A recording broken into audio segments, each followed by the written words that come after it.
The Sunday service had ended, and the field was filled with the soft murmurs of the slaves, sharing whispered dreams and cautious hopes. This was their sacred time, a brief respite from the relentless rhythm of work that bound their days. "You heard about that woman from the Jenkins plantation?" John asked, his voice barely above a whisper as he leaned in close to Norris. "They say she made it north. Got herself a job in a dress shop in Philadelphia." "Philadelphia," Norris replied, his eyebrows furrowing. "Isn't that dangerous? A slave running straight into a city?" "They say the Underground Railroad has people. White folks who hide you right under their noses," Amy chimed in. "Quakers, Methodists, other folks who think like us." A hushed silence fell over the group. "It's not about where you run. It's about who's there to catch you when you do."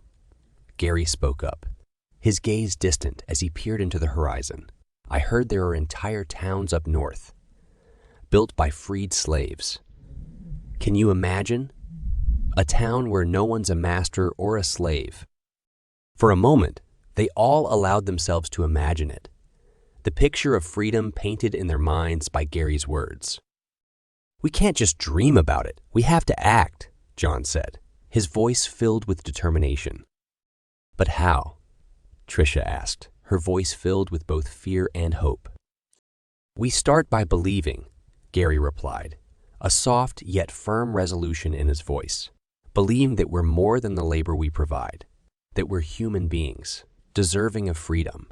Then we find a way to make it happen." As the night stretched on, the slaves sat around, each lost in their thoughts. For the first time, their dreams felt tangible, within reach.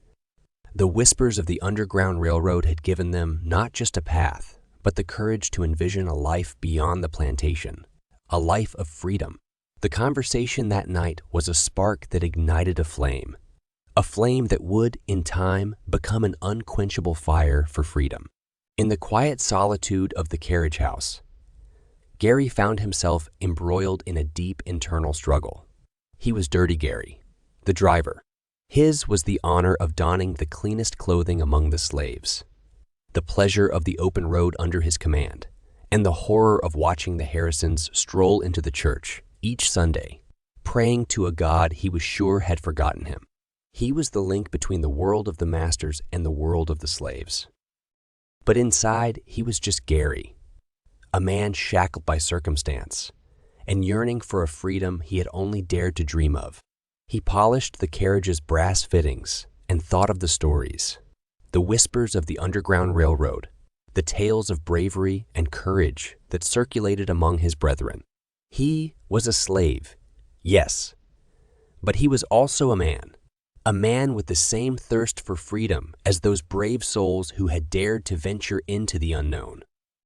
In the silent intimacy of the night, Gary confided in John, the two of them hidden by the shadows, cast by the flickering lanterns. "John," Gary began, his voice trembling with emotion, "do you ever think about it? About freedom?" John looked at him, his eyes reflecting the dim light. "Every day, Gary. Every single day." "But it's not just about wanting it, John," Gary replied, his gaze intense. "It's about doing something. I drive the Harrisons to church. I listen to them talk, laugh, pray, all while we're here praying for a different kind of salvation." "I know, Gary, but we have to be smart. We have to be careful," John cautioned, the reality of their situation weighing heavily on his words. Gary nodded, the sobering truth of John's words washing over him. But in his heart, the seed of rebellion had been planted. The whispers of the Underground Railroad weren't just stories anymore. They were his lifeline, his hope, his path to freedom.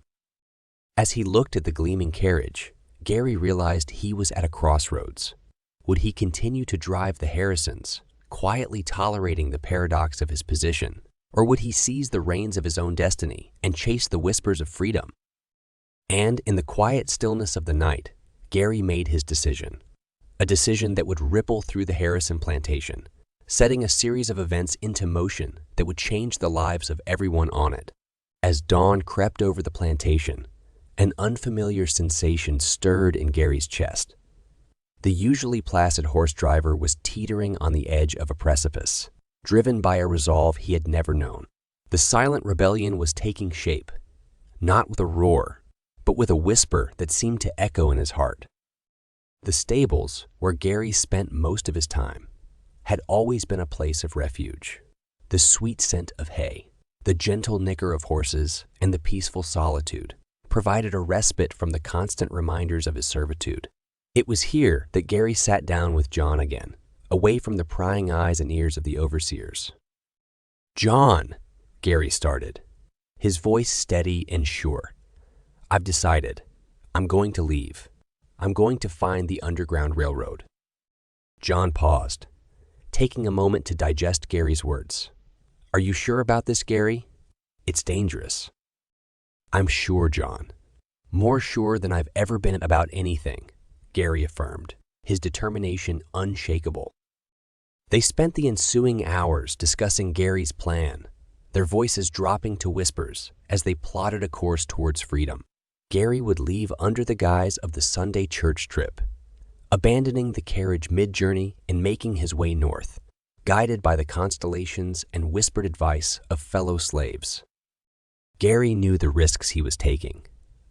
He knew that capture would mean certain death, but the promise of freedom was a siren song he couldn't ignore. His heart pounded in his chest, not with fear, but with anticipation. It was a dangerous plan, a gamble against all odds, but Gary had made up his mind. "I've lived my life as a slave, John. I don't want to die as one," Gary confessed, his voice filled with a grim determination. "Even if I don't make it, at least I would have tried.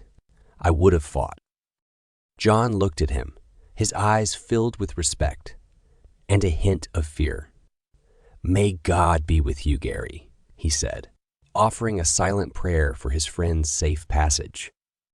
In the silence of the stable, beneath the watchful gaze of the horses, a pact was sealed. It was more than just a plan. It was more than just a plan.